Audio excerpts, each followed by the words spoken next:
Bismillahirrahmanirrahim. Assalamualaikum warahmatullahi wabarakatuh.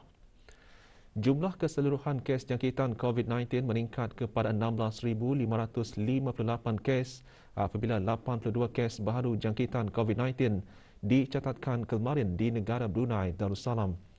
Kementerian Kesihatan dalam siaran akhbarnya maklumkan daripada kes tersebut 71 adalah kes tempatan manakala 11 kes import.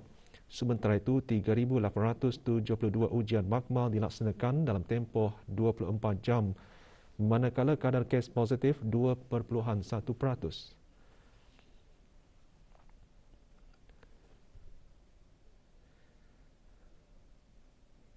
Sementara itu, 492 kes aktif keseluruhan rekodkan setelah 44 kes sembuh dicatatkan, menjadikan jumlah keseluruhan kes sembuh 15,964. Manakala kadar penggunaan katil di kesemua pusat pengasingan adalah 10.2%.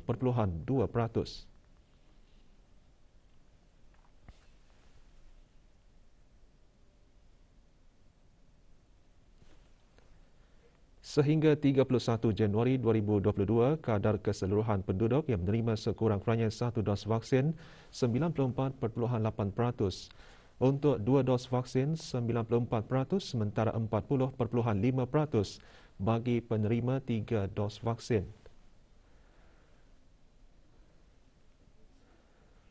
Dalam pada itu, satu denda kompaun dikeluarkan bagi sekatan pergerakan yang dijalankan dari pukul 12.30 malam hingga 4 pagi. Biro Kawalan Narkotik BKN meneruskan lagi operasi iSibling dengan menahan individu-individu yang didapati mempunyai kaitan dengan sindiket pengedaran dadah keluarga yang telah ditahan oleh BKN sebelum ini. Operasi adalah kesinambungan kepada operasi iSibling yang telah dijalankan pada bulan Disember 2021.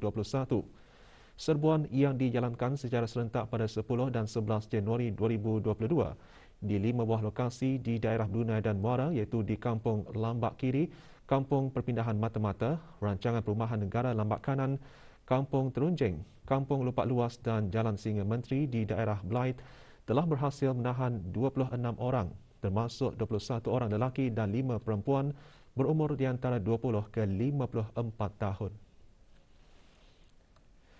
Dalam operasi tersebut, BKN telah berjaya merampas dadah jenis syabu seberat 18 gram, wang tunai berjumlah RM288, alat timbangan digital, alat-alat perkakas untuk menghisap dadah dan sebuah kereta.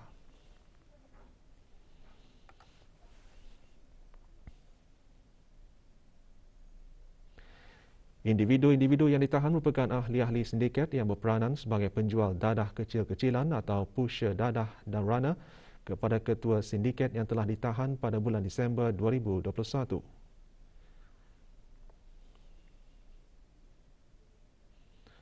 Dua orang yang ditahan di Jalan Singa Menteri, daerah Blight, iaitu seorang lelaki dan seorang perempuan merupakan pengedar yang bekalkan dadah kepada pengguna-pengguna di daerah Blight.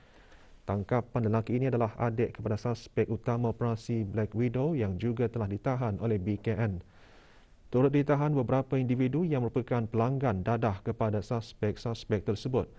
Kesemua tangkapan akan disiasat di bawah Akta Penyalahgunaan Dadah Penggal 27 dan Perintah Mendapatkan Kembali Hasil Jenayah 2012. BKN turut merakamkan ucapan penghargaan kepada agensi-agensi perisikan keselamatan dan penguatkuasaan di negara ini atas bantuan dan kerjasama yang diberikan ke arah menjayakan operasi ini.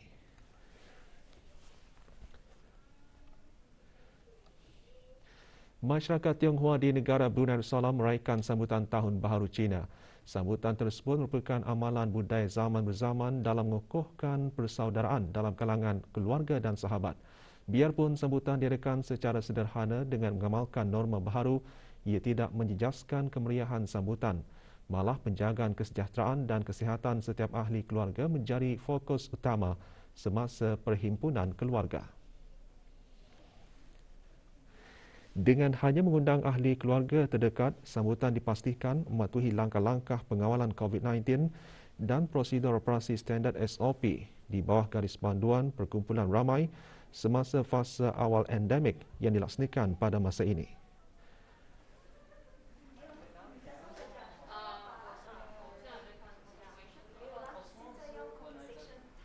We are very grateful to the government, and also, of course, we have to follow the SOP set up by the Ministry of Health, and I'm glad that my family members still can celebrate together.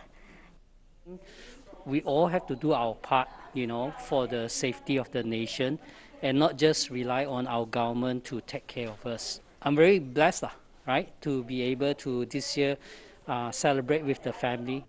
Dengan adanya SOP ini, everyone gets to, gather with the families. Sebagai inisiatif bagi memberi pendedahan kepada masyarakat untuk menjaga kesejahteraan alam sekitar, Persatuan Pengangkap Daerah Brunei dan Muara PPDBM mengadakan aktiviti rekreasi bagi anak-anak yatim Rancangan Perumahan Negara Pancur Mangkubau.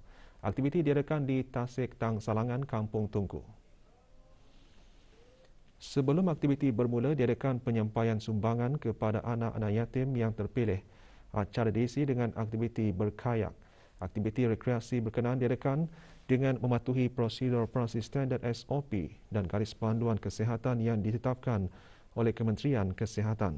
Selain menjaga kesejahteraan alam sekitar, aktiviti juga merupakan salah satu program kemasyarakatan PPDBM.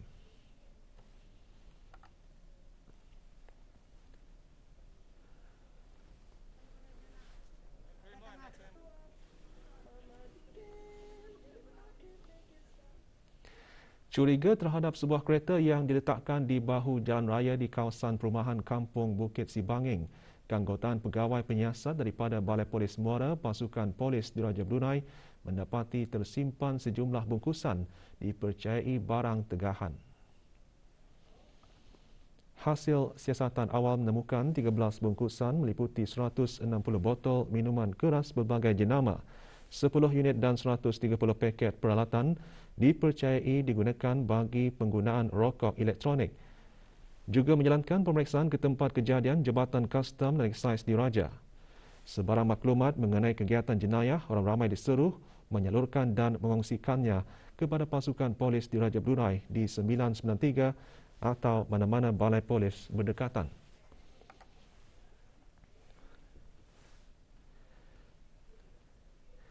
$35 panggilan kecemasan pokok tumbang diterima di seluruh negara oleh Jabatan Bomba dan Penyelamat pada bulan Januari 2022.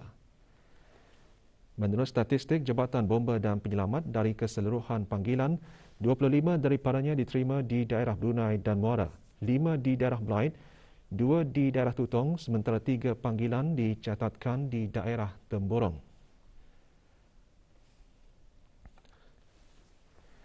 Kejadian terbaru adalah insiden pokok tumbang berukuran 12 meter panjang di Jalan Raya Berdekatan Kampung Batong yang melibatkan 4 anggota bomba dan sebuah jentera dari Balai Bomba Pengkalan Batu. Tiada kecederaan dan kemalangan jiwa berlaku. Dalam keadaan cuaca yang tidak menentu ketika ini dan mengelakkan kejadian pokok tumbang di kawasan rumah, orang ramai disaran untuk mengelakkan penanaman pokok terlalu dekat dengan rumah. Sebarang insiden kecemasan, hubungi talian kecemasan 995.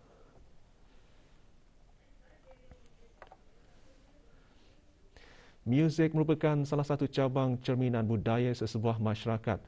Kerana itu penting untuk penggiat seni meletakkan bukan sahaja hati dan rasa dalam muzik mereka, tetapi juga nilai budaya yang sekaligus menjadi penyumbang dalam pembangunan industri dan boleh dijadikan sebagai salah satu kerjaya. Awang Muhammad Zaid bin Haji Zaini, pemilik bersama Revolution Records, ketika ditemui RTB berkata, minat dalam industri seni bermula sekadar untuk berhibur, akan tetapi lama-kelamaan menjadikannya sebagai karya. Jelasnya bermula dari itulah tertubuhnya Revolution Records. Secara pelan-pelan kami menerima tempahan macam seperti sesi latihan muzik, mencipta dan membuat rakaman lagu untuk siapa saja yang memulakan khidmat kami inilah. Awang Muhammad Zaid juga menyarankan belia-belia di negara ini untuk terus berusaha dan sabar jika ingin kekal bertahan dalam bidang keusahawanan. Jelasnya menjalankan sesuatu perniagaan bukanlah suatu perkara yang mudah tanpa ada semangat yang jitu.